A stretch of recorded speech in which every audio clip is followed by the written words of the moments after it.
Pinabulaanan ng Team Ascals ang report na lumabas sa internet at tabloid na sangkot umano sa paggagahasa ang 4 nilang miyembro habang patuloy man ang ensayo ng koponan para paghandaan ang laban kontra Kuwait.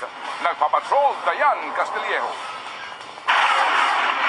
Basang-basa sa ulan ang team sa practice kanina, tumatakbo sa putikan na field pero humataw pa rin ang Philippine National Men's Football Team. Rain or shine, tuloy ang training ng Philippine Team Ascals. Walang inaksayang panahon ang team para siguraduhin nasa kondisyon sila para sa game kontra Kuwait. Bagong dating mula sa Holland ang Phil Dutch player na si Jason De Jong. Bahagi na ng Ascals si De Jong noong Suzuki Cup.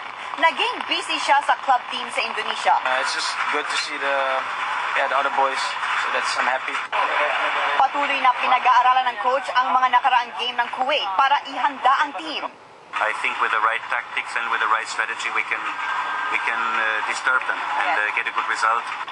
Sa gitna ng paghahanda para sa Kuwait, nadawit naman sa kontrobersya ang 4 na Ascals player. Kumakalat sa internet at headline ng tabloid ngayon ang ulat ng isang Paul Wheeler na nag-akusang sangkot ang 4 na Ascals sa panggagahasa ng isang babae sa bahay umano ni team manager Dan Palami. Pinangalanan ni Wheeler sina Neil Etheridge, Anton Del Rosario, Simon Greatwich at Jason Sabio.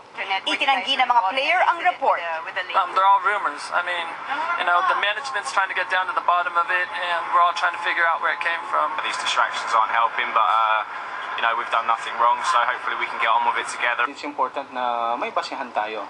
Actions taken against players or whoever in the national team should have a better basis other than what is circulating in the internet.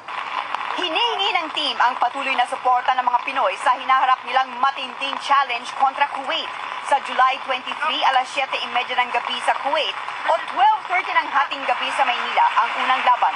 Mapapanood ito ng live sa ABS-CBN at Studio 23. Dayan Castillejo, Patron ng Pilipino. Exclusive, Pinay na siyam na kuwang buntis